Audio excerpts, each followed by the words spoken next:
Savez-vous combien de temps ça prend pour apprendre à piloter un avion? Des années, des mois, des heures? Martine Bolduc a la réponse. Ça se fait vite? Bien, ça semble être une question simple, mais ça peut être une question à développement parce que ça dépend quelle sorte de pilote d'avion on veut devenir. Donc, si on veut être un pilote d'avion privé, ça peut prendre 40 heures de théorie et 45 heures de vol. Pour un pilote d'avion commerciaux, par exemple, on a besoin de plus de 300 heures de théorie et 150 heures de vol. Mais pour être un pilote d'un jour, 15, 20, 30 minutes de théorie pour un beau 45 minutes de vol. N'est-ce pas merveilleux? Et tu as vécu cette expérience-là, non pas en tant que pilote, mais en tant que passagère. Observatrice, oui, j'étais passagère d'un Cessna 4 places. Et c'est Lee James Gratton qui a eu le plaisir de enfin réaliser son rêve de piloter un avion. Et il a passé, en effet, pas mal un 30-40 minutes en théorie. Ça peut paraître court quand on se le dit comme ça. C'est dire, mais surtout quand tu es passager aussi. Mais lui a trouvé ça extrêmement long parce qu'il avait très hâte de s'asseoir dans l'avion et de pouvoir le piloter. Si je te demandais quelle est la plus grande qualité pour devenir un pilote, quelle est la qualité qui te vient à l'esprit? Le calme. Le calme, la confiance en soi, le contrôle et surtout, il faut avoir une concentration très grande pour voir tout ce qui se passe parce que c'est un des prérequis, hein?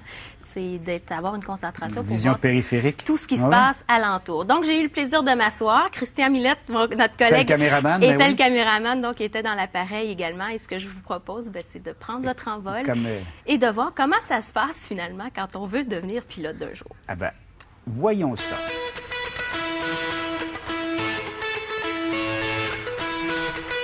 Bonjour, ça va bien? Qu'est-ce que tu t'en viens faire? Je m'en viens piloter un avion pour la première fois. Je suis vraiment excité.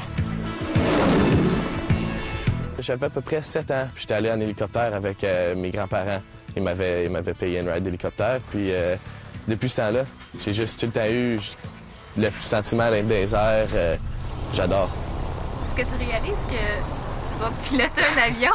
Oui, je réalise ça, puis c'est le fun. Je pensais jamais avoir la chance dans ma vie, puis là, la chance, ça arrive, puis j'en reviens pas. Comment tu vois ça? Comme une opportunité de vie. Bonjour. Bonjour Lee, comment ça va? Ça va bien toi? C'est Xavier. Moi c'est Lee. Ça fait plaisir de t'accueillir dans mon école, découverte. Donc le concept est simple, c'est qu'un jour, la personne qui a ce cadeau va prendre les commandes. Avant ça, va recevoir une petite formation de base. Bon Lee, on va faire un petit cours, hein. Ça va être quelque chose d'assez simple. La formation dure environ entre un quart d'heure et une demi-heure. Ça peut durer un peu plus longtemps, c'est suivant l'intérêt des gens. À ce moment-là, il y a une interaction qui se crée, c'est un petit peu plus facile. Mais ce qu'on essaie de démontrer, c'est comment ça vole un avion. Donc ce que tu me disais tout à l'heure, l'avion, pour toi, tenait comme ceci. L'avion tient pas comme ceci, mais l'avion tient par succion, verticalement. Même pour pilote d'un jour, quelqu'un qui va piloter 3 quarts d'heure, qui va être aux commandes, il faut, pour la sécurité, faire le tour de l'avion. Donc on leur apprend à faire le tour de l'avion. Après ça, un descriptif de l'intérieur de l'avion. Je vais vous laisser vous installer, puis moi je vais faire le tour de l'autre côté. Je vais vous montrer un peu tout ce qu'on fait avant d'entrer dans l'avion. Moi, mon rôle, ça va être de maîtriser le vol, de compenser l'avion et de garder un œil ouvert sur tout le trafic extérieur et de l'accompagner aux commandes. Donc j'ai toujours une main relativement proche des commandes pour intervenir en cas de mouvement un peu trop exagéré. La manette des gaz ici, c'est un peu l'accélérateur, la pédale d'accélérateur de l'avion. Quand tu veux partir, on pousse. C'est le but du pilote d'un jour, c'est lui qui doit piloter l'avion. Donc on lui explique comment il faut faire et puis on le suit un peu aux commandes, on reste pas trop loin, mais c'est lui qui a le contrôle de l'avion en permanence. Est-ce que ça vous arrive d'avoir peur des fois? Non, non, ça m'arrive pas. Il faut pas d'abord que j'ai peur. Si j'ai peur, je monterai pas.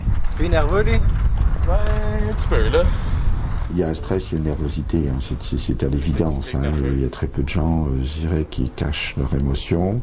Même ceux qui cachent, on est dans un avion, on est dans un mythe. Donc, Lee, t'es à quelques minutes de faire ton premier vol. Est-ce que tu as des craintes? Non, le pilote, il a de l'air pas mal confiant. Fait que je suis pas vraiment peur. Je suis plus excité que nerveux. Mais je suis prêt. Est-ce que tu sens que tu as assez de matière pour pouvoir voler? Oui, j'espère. J'espère, oui. J'espère que Lee va bien faire ça. Est-ce qu'il y a quelque chose que tu veux dire avant de partir? Maman, je t'aime.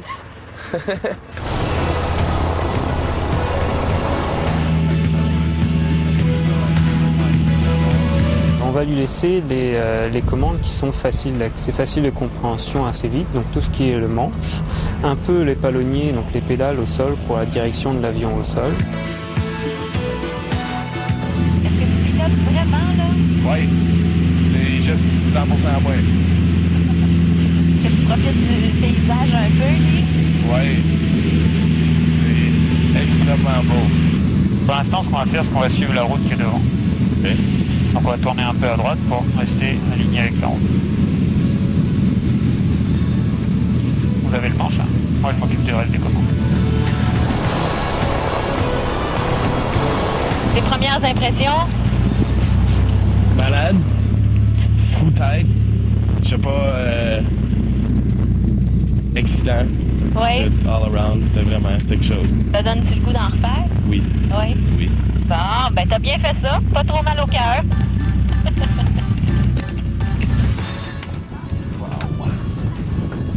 Wow! Wow, wow, wow! C'était fou. Je pensais pas qu'il allait me laisser autant de contrôle. Mais non, je l'avais du début jusqu'à la fin. C'était vraiment... Ça serait très bien. Merci, hein?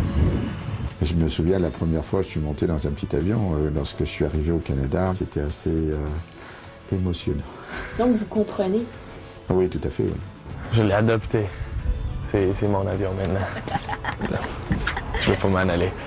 Je pensais jamais avoir l'opportunité. Puis là, je l'ai faite, puis je vais retenir excitant.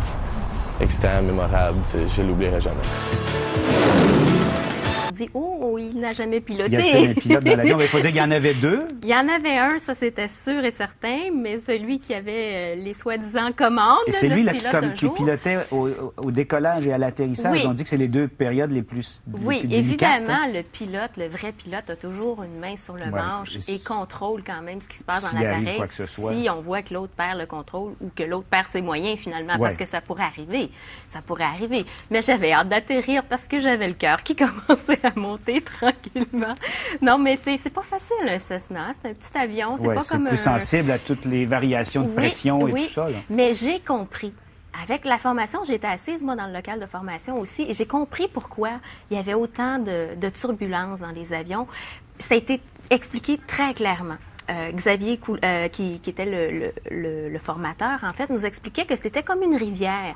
Quand il y a une rivière des rapides dans une rivière, c'est que l'eau est compressée ou a des obstacles. Mais pour le vent, c'est exactement la même chose. Les buildings, les montagnes font exactement la même compression. Ouais. Et c'est là qu'on a de la turbulence. Donc, comment ça fait qu'on en a au milieu de l'Atlantique, là, qu'il n'y a rien de construit? Ah, mais là, c'est probablement les vents au-dessus de l'océan qui font la turbulence. Une partie de la turbulence est explicable par les buildings. Ça, c'était à l'aéroport de Gatineau, oui. Là, mais est-ce que on peut faire ce genre d'expérience-là un peu partout? La majorité des aéroports, des petits aéroports, offrent ce programme-là. Donc, on offre des formations de pilotes privés, mais également des programmes comme ça d'un jour. J'ai regardé sur Internet Québec, Saint-Hubert, Drummondville, Mascouche, Tremblant, en Beauce également. Ça, c'est au Québec. J'imagine qu'à l'extérieur du Québec, ça doit être la même chose également. Donc, si vous avez le goût, allez sur Internet, voir l'aéroport le plus près de chez vous si on n'offre pas ce programme-là. La question, ça coûte combien? Ça coûte environ 200 $. Évidemment, ça dépend de la durée du vol, parce que là, c'est un vol de 45 minutes. À certains endroits, c'est 1h, 1h30. Donc, plus l'heure de vol est prolongée, plus ça coûte cher. J'ai vu des endroits où ça pouvait aller jusqu'à 300 $. Alors toi, comme tu as suivi, tu as assisté à la formation, tu aurais pu aussi prendre les commandes? J'aurais pu, mais ça ne m'intéressait pas. J'ai laissé ça à Lee, il a fait un très bon boulot. Et si vous voulez l'essayer, sachez que c'est en hiver, que c'est les moments